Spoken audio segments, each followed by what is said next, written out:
from Mennonite Farmhouse. I'm Leanne, and if you're new to my channel, I do cooking and baking from scratch, canning and dehydrating videos. And if that sort of thing interests you, feel free to subscribe to the channel.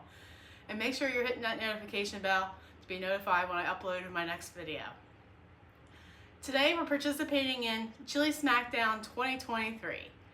There will be 33 channels involved in this collaboration, bringing you their take on chili. This is being hosted by Ginger at Not For Nothing Homestead and Tony at Kettle Kitchen. And you want to be making sure you're dropping comments in all these great videos to be entered in the prize giveaway on March 1st on Not For Nothing Homestead's channel. They're going to be giving away Amazon e-cards, Starbucks gift cards, and a large stock pot, and many more prizes that are coming in for this giveaway. So today we're going to be showing you how I make a traditional chili. And it's all with pantry items that I've either canned from my garden or raised. The beef, of course. How do you eat your chili? Do you eat it with buttered bread or crackers or cornbread? And I just heard this the other day, cinnamon rolls. Who would have thought? Cinnamon rolls. I don't know how that goes together. We'll find out this month, I guess. So let's get started, shall we?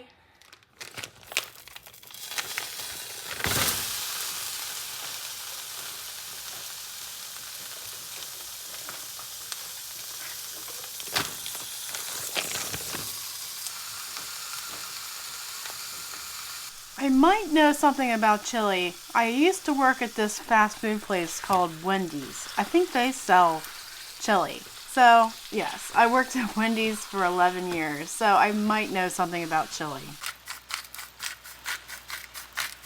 You always want to season your meat. So I'm going to add salt and pepper.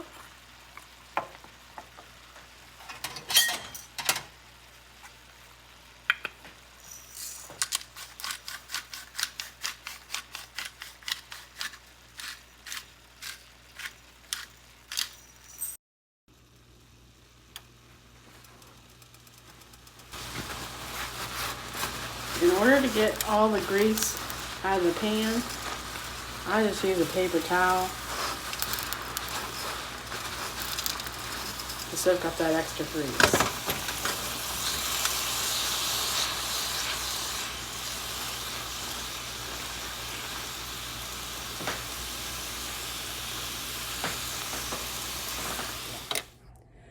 This is how I make my chili from my pantry.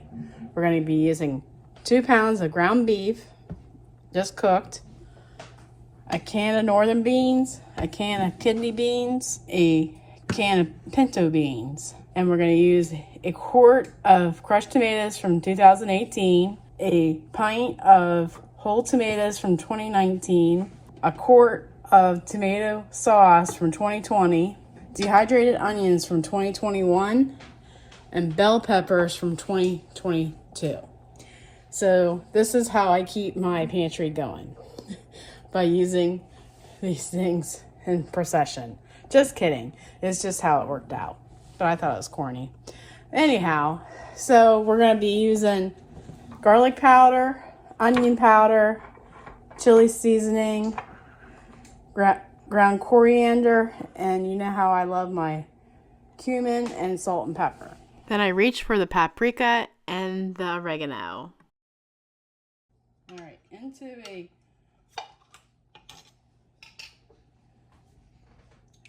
small pitcher, I'm going to add my tomato sauce, and I'm going to add my seasonings to this. That way they all get incorporated.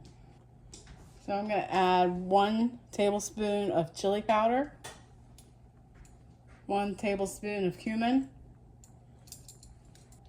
so 1 tablespoon of paprika,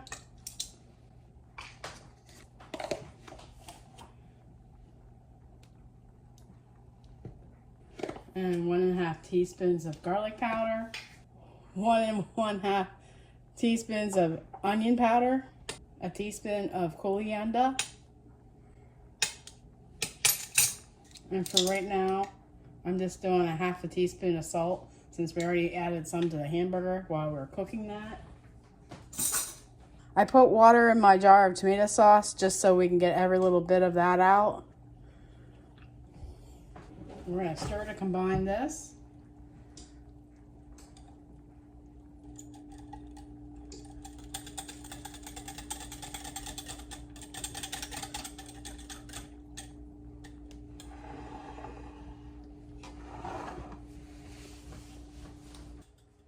So we'll add our sauce with our seasonings into the slow cooker first. Then our hamburger. I'm going to add most of the hamburger, but not quite all of it, just because I don't know if this is all going to fit in here. All right, so add the hamburger.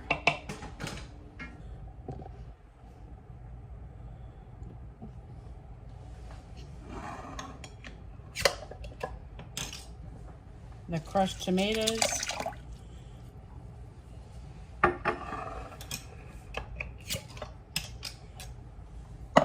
The whole tomatoes and water.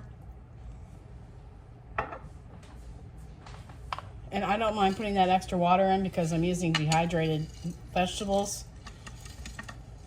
They will soak that juice up. So I'm using 1/3 of a cup of dehydrated onions.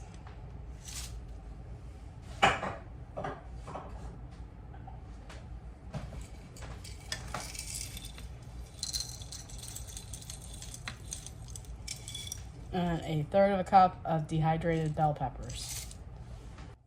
All right, I always put my beans into a colander and rinse them off, just because that's what we did at Wendy's when we made chili there. So let's see if I can get them all in.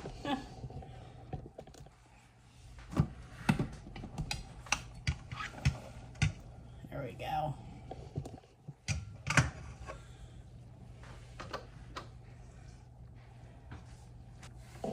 And then we're going to plug her in. All right, make sure to plug it in. We'll find the lid.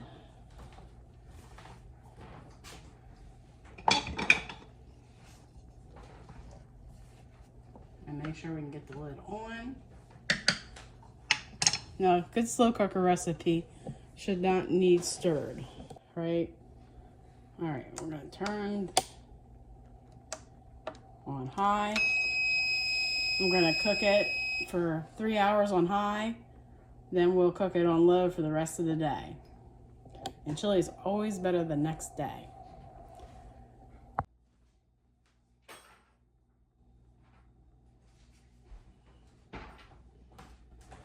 I almost forgot the most important ingredient of all, oregano. So I'm going to put in what the Holy Spirit's going to tell me to put in, because that's how much I love it. So we'll be back in a few hours. And it's the next morning, and we're about to have lunch. And this is how I top my chili. With shredded cheese, and a dollop of sour cream, and a few Ritz crackers.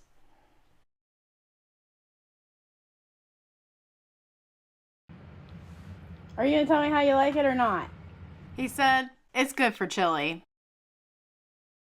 Remember, God gave you a great day. Now go do something great. Thanks for watching. If you made it this far into the video, I'm sure you're loving the content of this channel. May I suggest you watching this next? Take care and God bless.